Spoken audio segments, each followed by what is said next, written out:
Shalom saudara-saudara yang dikasihi oleh Tuhan. Saudara, sejak awal Tuhan sudah memberitahukan bahwa manusia itu tidak dapat hidup seorang diri. Dia harus ada penolong. Maka di awal sekali Tuhan menjadikan Hawa penolong daripada Adam. Tetapi berjalannya kehidupan manusia, maka memang manusia tidak dapat hidup seorang diri. Dia perlu ditolong oleh orang lain. Saudara, sesungguhnya semuanya itu menggambarkan kepada kita bahwa tidak seorang pun di antara kita yang dapat lepas daripada pertolongan Tuhan. Saudara, tanpa pertolongan Tuhan, kita tidak mempunyai pengharapan di dalam kehidupan ini. Oleh karena itu, saudara, kita menjadi orang bijaksana ketika kita berkata kepada Tuhan, Tuhan, saya orang berdosa, saya tidak mampu menolong diri saya. Saya butuh Engkau menolong saya.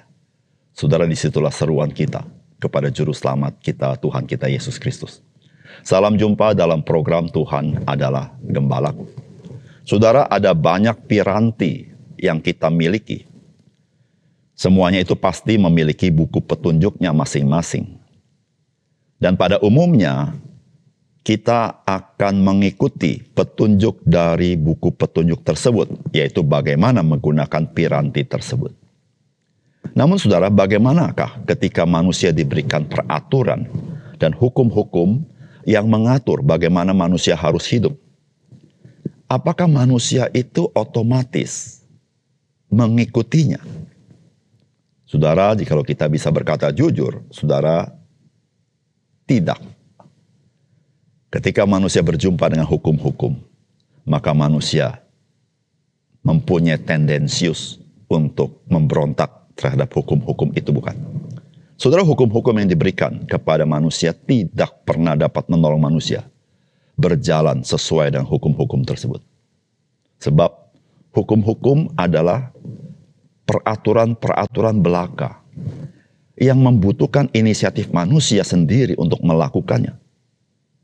Oleh karena itu, kita mengenal penegak hukum, agar hukum ada kekuatan untuk mendesak orang melakukannya.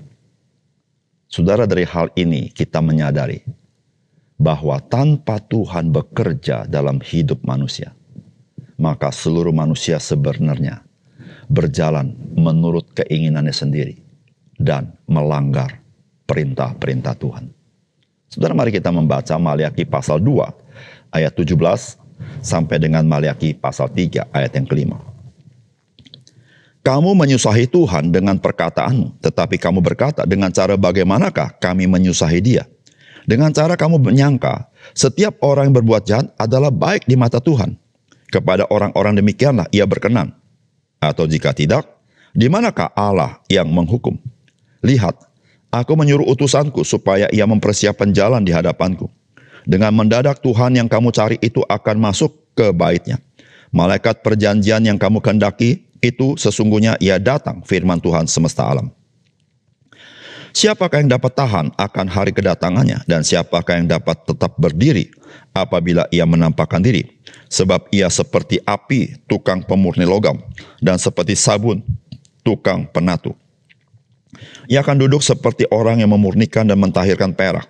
Dan Ia mentahirkan orang Lewi, menyucikan mereka seperti emas dan seperti perak, supaya mereka menjadi orang-orang yang mempersembahkan korban yang benar kepada Tuhan. Maka persembahan Yehuda dan Yerusalem akan menyenangkan hati Tuhan seperti pada hari-hari dahulu kala, dan seperti tahun-tahun yang sudah-sudah. Aku akan mendekati kamu untuk menghakimi, dan akan segera menjadi saksi terhadap tukang-tukang sihir, orang-orang berzina, dan orang-orang yang bersumpah dusta, dan terhadap orang-orang yang menindas orang upahan, janda, dan anak piatu, dan yang mendesak ke samping orang asing dengan tidak takut kepadaku, firman Tuhan semesta alam. Saudara yang dikasihi oleh Tuhan, di tengah-tengah teguran Tuhan yang keras kepada bangsa Yehuda, yang ibadah dan kehidupannya jauh daripada apa yang Tuhan harapkan, maka Tuhan menjanjikan sebuah pembaharuan, dan itu merupakan sebuah pengharapan di tengah-tengah kegagalan umat Tuhan untuk hidup sesuai dengan rancangan Tuhan. Saudara, pengharapan itu yang Tuhan sampaikan adalah ada di dalam Mesias yang kita kenal, Yesus Kristus. Saudara, apakah pesan firman Tuhan bagi kita? Saudara, yang pertama, pemurnian umat Tuhan itu dilakukan oleh Yesus Kristus. Saudara, firman Tuhan berkata begini, "Lihat, aku menyuruh utusanku supaya ia mempersiapkan jalan di hadapanku. Dengan mendadak Tuhan yang kamu cari itu akan masuk ke bait-Nya, malaikat perjanjian yang kamu kendaki itu sesungguhnya ia datang," firman Tuhan semesta alam. "Siapakah yang dapat tahan akan hari kedatangannya, dan siapakah yang dapat tetap berdiri apabila ia menampakkan diri? Sebab ia seperti api tukang pemurni logam dan seperti sabun tukang penatu. Ia akan duduk seperti orang yang memurnikan dan mentahirkan perak. Dan ia mentahirkan orang Lewi, menyucikan mereka seperti emas dan seperti perak, supaya mereka menjadi orang-orang yang mempersembahkan korban yang benar kepada Tuhan." Saudara yang terkasih dalam Tuhan, umat Tuhan tidak kurang akan hukum-hukum yang Tuhan berikan kepada mereka. Namun saudara, hukum-hukum yang lengkap yang mereka terima, termasuk peribadatan, bukan merupakan jaminan mereka akan hidup sebagaimana apa yang mereka terima. Dan itulah kenyataannya, saudara. Mereka menyimpang jauh daripada apa yang Tuhan inginkan.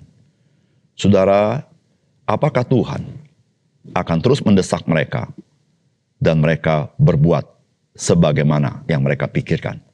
Saudara, umat Israel telah gagal dengan diri mereka sendiri. Saudara, kegagalan mereka berulang-ulang.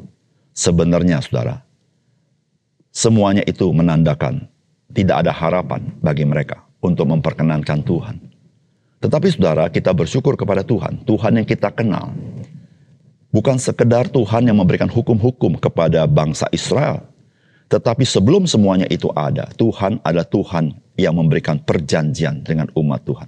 Dan saudara, Tuhan yang memegang perjanjian, Dia adalah yang menggenapi perjanjian itu. Saudara, jikalau Tuhan tidak memegang perjanjian, umat Tuhan telah dibasmi oleh Tuhan dan telah tiada, saudara-saudara, dengan penghukuman Tuhan. Tetapi saudara, Tuhan memegang perjanjian. Dan saudara, perjanjian itu adalah pengharapan, yaitu Tuhan akan memberitahukan satu kali nanti, Tuhan akan mengutus akan Mesias. Saudara, Mesias itu adalah Yesus Kristus. Saudara, di Alkitab bagian ini kita baca, Dia akan memurnikan umat Tuhan. Saudara, kedatangan Yesus Kristus yang pertama kali, saudara, Dia datang untuk umat Tuhan, bukan untuk bangsa lain. Karena memang Dia datang untuk memurnikan umat Tuhan, supaya umat Tuhan boleh menjadi saksi di tengah-tengah bangsa lain. Saudara, kalau saudara membaca bagian ini, sebelum Yesus Kristus datang, maka Tuhan mempersiapkan jalan di hadapan Tuhan.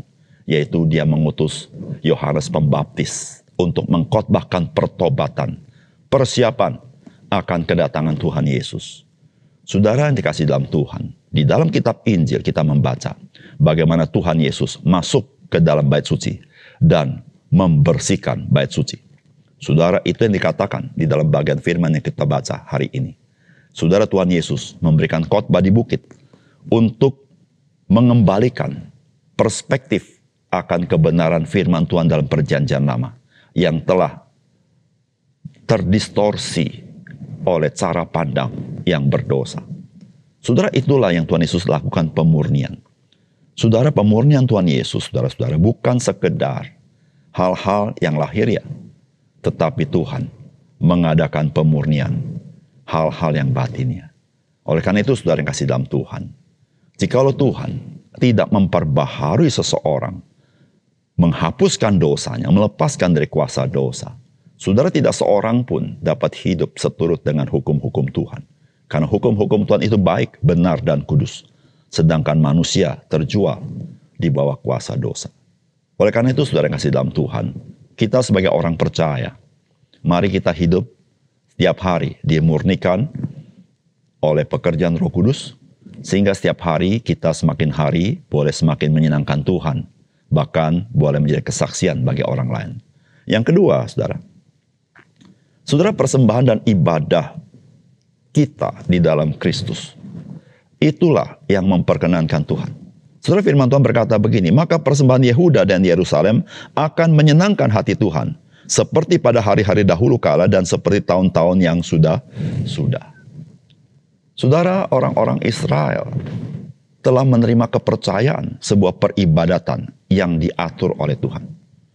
Kalau kita membaca kitab Imamat, kita membaca bagaimana Tuhan mengatur segala sesuatu dengan rinci tentang peribadatan.